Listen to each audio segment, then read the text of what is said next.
Hello students, আমি Nitish sir জ্ঞানজ্যোতি coaching সেন্টারের পক্ষ থেকে তোমাদের প্রত্যেককে জানাই আরো একবার স্বাগত। তো স্টুডেন্ট, আজকে আমি তোমাদের সঙ্গে আলোচনা করব উচ্চ মাধ্যমিক অর্থনীতি যে বিষয়টা রয়েছে সেই অর্থনীতি আজকে তৃতীয় সেমিস্টারের থেকে আজকে জাতীয় আয় ও জিডিপি নিয়ে আলোচনা করব বিস্তারিত।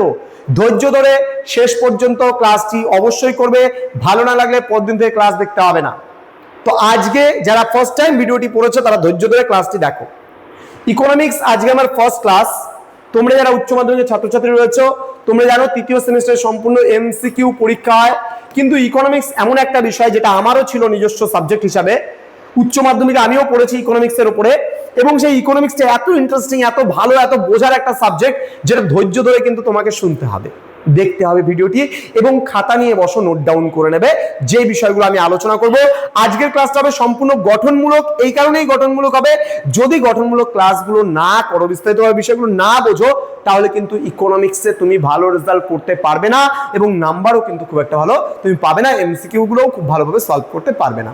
সুতরাং বি কেয়ারফুল, খুব ভালো করে ধৈর্য ধরে শেষ অবধি ক্লাসটি অবশ্যই করো। জিডিপি এবং জাতীয় আয়, যেটা তোমার নিজের ইকোনমিকটাকে ডেভেলপমেন্ট করতেও কিন্তু কখনো কাজে লাগবে, আশা করছি যাদের ইকোনমিক্স রয়েছে। খুব দুর্দান্ত একটা সাবজেক্ট। ওকে, চলো শুরু করব। দেখো, জাতীয় আয় ও স্থূল অভ্যন্তরীণ উৎপাদন, যেটাকে আমরা জিডিপি বলি, জিডিপি কে বলা হয় বাংলায় স্থূল অভ্যন্তরীণ উৎপাদন, আর ন্যাশনাল ইনকামকে বাংলায় বলা হয় জাতীয় আয়। ঠিক আছে, ওকে। কি বলছে এবার জাতীয় আয়? বলছে জাতীয় আয়ের মূল সংজ্ঞা, মার্শালের অর্থনৈতিক দৃষ্টিভঙ্গি এবং এর প্রধান তিনটি পরিমাপ পদ্ধতি সম্পর্কে আমরা এখানে বিস্তারিত আলোচনা করবো জাতীয় আয় সম্পর্কে। হ্যাঁ, ওকে। দেখো, জাতীয় আয়ের ধারণা আমরা সবার প্রথমে নিয়ে নিব। প্রথমে বলছে সামগ্রিক অর্থ মূল্য। জাতীয় আয় কোনো দেশের বা জাতির সামগ্রিক আয়কে কিন্তু নির্দেশ করে, যা দেশের সার্বিক অর্থনৈতিক গতি প্রকৃতি প্রদর্শিত করে। একটা দেশ অর্থনৈতিক দিক থেকে কতটা এগিয়ে যাচ্ছে, একটা দেশের ন্যাশনাল ইনকাম কি রয়েছে, সেটাকে আমরা জাতীয় আয় বলছি। বলছে উৎপাদনে অংশীদারিত্ব, বলছে কোন দেশের জনসাধারণ উৎপাদনে অংশগ্রহণের ফলে যে পরিমাণ দ্রব্য এবং সেবা উৎপাদন করে তার আর্থিক মূল্যই হচ্ছে জাতীয় আয়। তার মানে এখানে কি কি হচ্ছে, যে কোনো একটা দেশের জনসাধারণ, মনে করো আজকে ভারতবাসীরা আছে, তাহলে সমস্ত ভারতীয়, আমি, তুমি, সবাই, সমস্ত জনসাধারণেরা কি বলছে, উৎপাদনে অংশগ্রহণের ফলে আমরা প্রত্যেকেই উৎপাদন করছি। কেউ মনে করো কি হচ্ছে, বিদেশে গিয়ে কোনো সার্ভিস প্রোভাইড করছে, আমি এখানে তোমাদের টিচিং করছি, সমস্ত কিছু যা করছে উৎপাদনের সঙ্গে। কেউ কৃষিকাজের সঙ্গে জড়িত, কেউ শিল্প ক্ষেত্রে জড়িত, কেউ সেবা ক্ষেত্রে জড়িত, কেউ হয়তো ভালো কোনো ইন্ডাস্ট্রিয়াল জিনিস বানাচ্ছে। তো প্রত্যেকের ক্ষেত্রে এই অংশগ্রহণের ফলে যে পরিমাণ দ্রব্য এবং সেবা উৎপাদন করে, তাহলে যেই পরিমাণ দ্রব্য এবং সেবা উৎপাদন করছে তার আর্থিক মূল্যই হলো জাতীয় আয়, বা এটাকেই বলা হয় ন্যাশনাল ইনকাম। এবার উন্নয়নের সূচক, বলছে এটি কোনো দেশের সামগ্রিক জীবনযাত্রার মান এবং অর্থনৈতিক প্রবৃদ্ধির সর্বাধিক নির্ভরযোগ্য কিন্তু একটি মাপকাঠি। তাহলে জাতীয় আয় কি বলছে, কোনো একটি দেশের সামগ্রিক জীবনযাত্রার মান এবং অর্থনৈতিক প্রবৃদ্ধির সর্বাধিক নির্ভরযোগ্য মাপকাঠি। ঠিক আছে, আশা করছি বুঝতে পেরেছো জাতীয় আয় জিনিসটা কি। আচ্ছা, অধ্যাপক মার্শাল কি বলেছেন একটু আমরা দেখে নেব জাতীয় আয় সম্পর্কে। অধ্যাপক আলফ্রেড মার্শাল যে আছে তিনি বলেছেন, প্রাকৃতিক সম্পদের ওপর শ্রম ও মূলধন নিয়োগ করে যে পরিমাণ নিট দ্রব্য সামগ্রী এবং সেবা কার্য কোনো এক বছরে উৎপন্ন হয় তার মোট অর্থমূল্যই হলো জাতীয় আয়। বিষয়টা ভালো করে বোঝো। মনে করো আমার কাছে, আমি ধরলাম, মনে করো একটা প্রাকৃতিক সম্পদ আছে। প্রাকৃতিক সম্পদ বলতে মনে করো আমি বলছি একটা গাছ আছে, আমার কাছে একটা গাছ আছে, ট্রি, একটা গাছ, এটা আমার কাছে একটা প্রাকৃতিক সম্পদ। এবং এখানে এই গাছটা সবার প্রথমে আমি কাটলাম, মানে কি এখানে শ্রম দিলাম, এবং এই গাছের যে কাঠ পেলাম সেই কাঠটা মেলে নিয়ে গেলাম, চিরালাম, চিরানোর পরে মনে করো আমি একটা খাট বা সিংহাসন বানালাম, কাজ করলাম, এবং সেখানে কি হলো, আমি কিছু মূলধন নিয়োগ করলাম, এবং নিয়োগ করার পরে আমি তো দেখো এই গাছটা কাটা, তারপরে শ্রম প্রদান করা, গাছটাকে নিয়ে যাওয়া, মেলে চিরানো, সমস্ত কিছুতে একটা খরচা আছে। তাহলে এখানে আমি একটা মূলধন কিন্তু বিনিয়োগ করলাম, করার পরে যে পরিমাণ নিট দ্রব্য সামগ্রী ও সেবা কার্য কোনো এক বছর উৎপন্ন হলো, এবার এই গাছটা থেকে আমি যা কিছু উৎপন্ন করলাম, সেবা টেবা দিয়ে বা শ্রম বা মূলধন দেওয়ার পরে যা কিছু আমি উৎপন্ন করলাম তার মোট অর্থমূল্য। মনে করো এবার দেখা গেল আমি শ্রম দিয়েছি, আমি মূলধন দিয়েছি, শ্রম আর মূলধন দিয়েছি আমি, এবার শ্রম আর মূলধন দেওয়ার পরে দেখা গেল আমি যা নিয়োগ করলাম সেই পরিমাণ নিট দ্রব্য সামগ্রী, মনে করো এটা আমার দ্রব্য তৈরি হলো, এবং সেবা কার্য দেওয়ার ফলে এখানে সেবা কার্য দেওয়া হলো। তো কোনো এক বছর উৎপন্ন তার মোট অর্থমূল্য দেখা গেল সব মিলিয়ে অর্থমূল্য দাঁড়ালো সাপোজ 5K, মানে 5000 রুপিস মনে করো দাঁড়ালো। তাহলে এটাকে আমরা কি বলছি, এই মোট অর্থমূল্য কি বলা হচ্ছে, জাতীয় আয়। ক্লিয়ার? ওকে। এবার জাতীয় আয়ের তিনটি দৃষ্টিভঙ্গি রয়েছে। সেই তিনটি দৃষ্টিভঙ্গি কি? প্রথমে বলছে উৎপাদনের সমষ্টি। কি বলছে এখানে? ভূমির মালিকানা, শ্রমিকের কর্মদক্ষতা এবং মূলধনের সাহায্যে যে চূড়ান্ত পণ্য এবং সেবা উৎপাদিত হয় তার বাজার মূল্যের মোট যোগফল। তার মানে কি, ভূমির মালিকানা, শ্রমিকের কর্মদক্ষতা এবং মূলধনের সাহায্যে যে চূড়ান্ত পণ্য বা সেবা উৎপাদিত হলো তার বাজার মূল্যের মোট যোগফলকে আমরা বলছি এখানে উৎপাদনের সমষ্টি। দেন বলছে আয়ের সমষ্টি। আয়ের সমষ্টি কি বলছে? উৎপাদনের উপাদান সমূহ যেমন ভূমি, শ্রম, মূলধন এবং সংগঠন কাজের বিনিময়ে যে খাজনা, মজুরি ও সুদ ও মুনাফা অর্জন করে তার মোট সমষ্টিকে বলছে আয়ের সমষ্টি। দেন বলছে ব্যয়ের সমষ্টি। একটি দেশের মোট জাতীয় ব্যয়, মোট ভোগ ব্যয় এবং সামগ্রিক বিনিয়োগ ব্যয়ের গাণিতিক যোগফলকে আমরা বলি ব্যয়ের সমষ্টি। তাহলে কোন কোন জিনিসে উৎপাদন হচ্ছে তার একটা সমষ্টি আসতেছে এখানে, আয় কি করা হচ্ছে তার একটা সমষ্টি আসতেছে, এবং ব্যয় কি করা হচ্ছে তার একটা যোগফল বা সমষ্টি এখানে আসতেছে। ক্লিয়ার?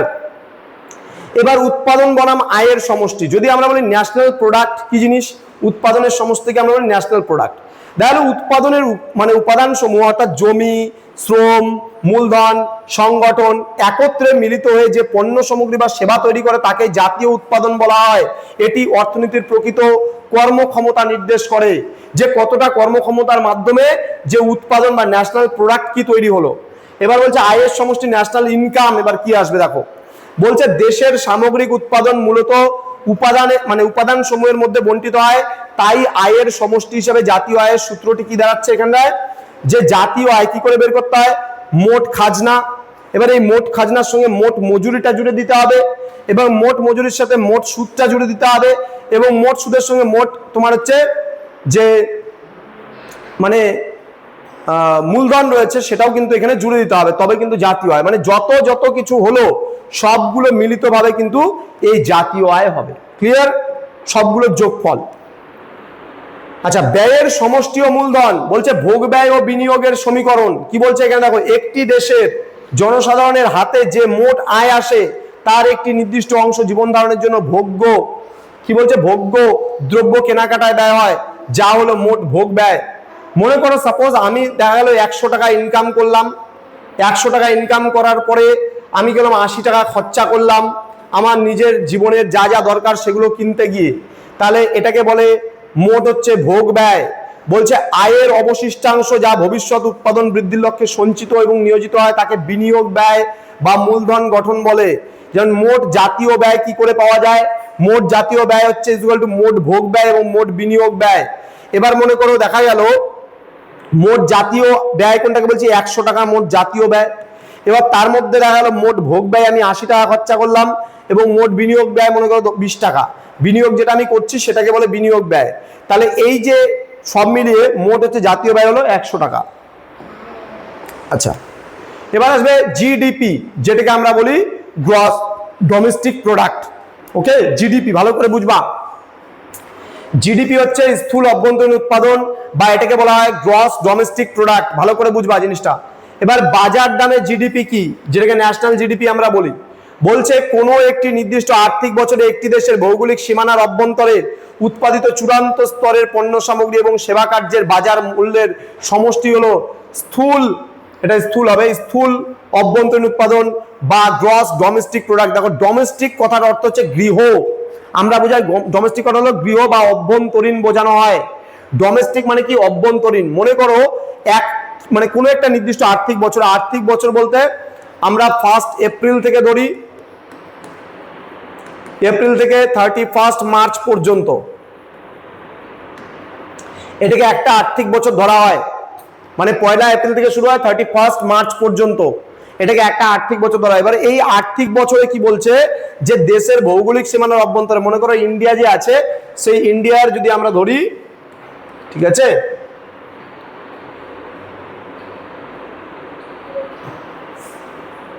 নর্মালি এটা যদি আমরা ইন্ডিয়ার ম্যাপ ধরি, সাপোজ এই ভারতের যে ভূখণ্ড আছে সেই ভারত ভূখণ্ডের ভেতরে বা সীমানার অভ্যন্তরে উৎপাদিত চূড়ান্ত স্তরের পণ্য সামগ্রী এবং সেবা কার্যের বাজার মূল্যের যে সমষ্টি আছে সেটাকে বলা হয় মোট অভ্যন্তরীণ উৎপাদন বা গ্রস ডোমেস্টিক প্রোডাক্ট।